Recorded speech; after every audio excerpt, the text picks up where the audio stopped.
A igreja, será que ela está destinada a algo muito, mas muito maior do que o que a gente vê hoje em dia? A fonte que a gente analisou para essa apresentação mergulha numa ideia, olha, fascinante.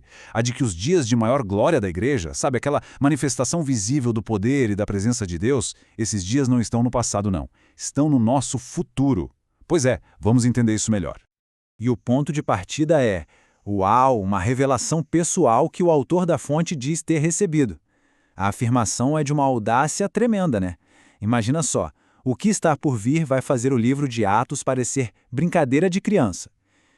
Isso faz a gente parar para pensar, ainda mais quando a gente lembra dos milagres e da explosão de poder da igreja lá no comecinho. E aí vem a pergunta central, né? O que é que poderia superar curas acontecendo em massa, cidades inteiras sendo transformadas, o poder de Deus chacoalhando prédios? Pois é, a fonte argumenta que a resposta está meio que escondida na nossa frente, numa oração fundamental e numa profecia bem antiga. Para entender essa tal de glória futura, a fonte nos leva lá para trás, para uma oração que Jesus fez um pouco antes de tudo acontecer. Olha só que interessante a ligação direta que Jesus faz aqui. Ele ora por unidade, mas não uma unidade qualquer, e sim um tipo bem específico. E ele conecta isso diretamente ao recebimento da glória, a mesma glória que ele recebeu do Pai. Ou seja, unidade não é só uma ideia bonita de todo mundo se dar bem, é a chave. É a chave que destrava a glória. Mas que tipo de unidade é essa? A fonte deixa claro que não é sobre todo mundo concordar em tudo. É uma unidade baseada na própria relação de Jesus com o Pai. Obediência total à vontade dele. Lembra quando Jesus disse, eu não vim fazer a minha vontade, mas a daquele que me enviou? É essa a essência da unidade que atrai o poder. Então, o fluxo é esse.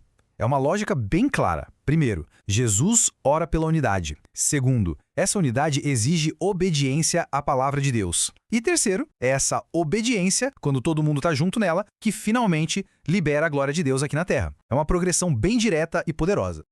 Ok, se a unidade é a chave, o que é que impede esse poder todo de se manifestar? A fonte usa uma metáfora bem forte para descrever o problema. A pergunta que não quer calar é, o que está atrapalhando? Se a fórmula parece tão clara, porque a gente não vê essa glória avassaladora o tempo todo. E a resposta, segundo a nossa fonte, é o que o autor chama de criptonita espiritual. E o que é isso? É a desobediência à palavra de Deus. Sabe como a criptonita enfraquece o Superman? A desobediência faz a mesma coisa. Cria rachaduras, divisões e acaba bloqueando o fluxo do poder e da glória de Deus no meio do seu povo. E a história está cheia de exemplos que mostram isso. Quando o povo de Israel estava unido e obediente, as muralhas de Jericó caíram. Mas bastou a desobediência de uma pessoa, Acã, para quebrar essa unidade e levar uma derrota feia lá em Ai. O padrão se repete. O reino de Salomão, unido, era invencível. Já a igreja de Corinto, cheia de divisões, travava a obra de Deus. O princípio é claro. Unidade leva ao poder, desunião leva à derrota. Agora vamos para a parte mais profética do argumento, que é onde a visão do autor para o futuro realmente começa a tomar forma. A fonte se apoia muito nessa profecia do livro de Ageu. A promessa é bem explícita. A glória da última casa vai ser maior que a da primeira. Tá, mas o que são essas casas, afinal? A interpretação que a fonte traz é a seguinte. A primeira glória foi a do Templo de Salomão, onde a presença de Deus era tão forte que os sacerdotes nem conseguiam trabalhar. Já o templo que foi reconstruído depois do exílio, bem, ele nunca chegou nesse nível. Então a profecia estaria apontando para uma terceira casa. E aqui vem o ponto central, o pulo do gato. Segundo o autor, essa última casa não é um prédio de pedra e cimento. Assim como Jesus falou do corpo dele como um templo, essa profecia estaria falando do corpo coletivo de crentes, a igreja. Nós somos o templo onde a maior glória de Deus está destinada a morar. Certo, mas quando isso acontece? A fonte argumenta que a própria profecia de Ageu, que é citada de novo lá no livro de Hebreus, coloca esse evento num tempo de abalo cósmico. E como Hebreus foi escrito depois dos acontecimentos de Atos, esse tal abalo ainda está no futuro. Isso aponta para a geração final antes da volta de Cristo, o que combina com o padrão bíblico de Deus sempre guardar o melhor para o final.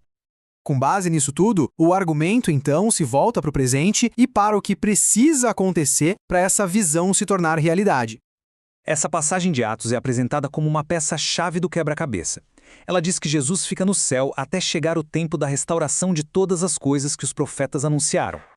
E o que seria essa restauração? A fonte diz que não é algo vago, é especificamente a restauração do poder, do esplendor, da majestade de Deus aqui na terra, se manifestando através da sua igreja, o seu templo vivo. Em outras palavras, é a restauração da glória que se perdeu. E como é que a gente está na foto hoje? O autor usa as palavras do próprio profeta Ageu para fazer uma comparação bem direta, bem sóbria. A igreja do livro de Atos operava num nível altíssimo de poder. Em comparação, o estado atual é descrito como quase nada. A fonte, então, joga a mesma pergunta de Ageu direto para a gente hoje. Olhando para o poder que a gente vê no livro de Atos, como o cenário atual se compara?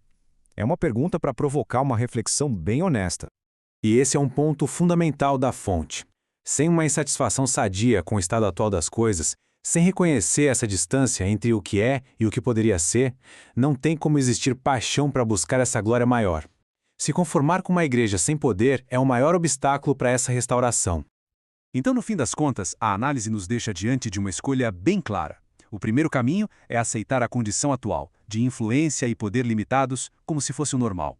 E o segundo caminho é abraçar a busca por aquela grandeza original, poderosa, que foi profetizada para a igreja. E a gente termina com essa pergunta para reflexão. Se o potencial para uma glória que supera até mesmo a do livro de Atos realmente existe, o que impede essa glória de se tornar realidade hoje?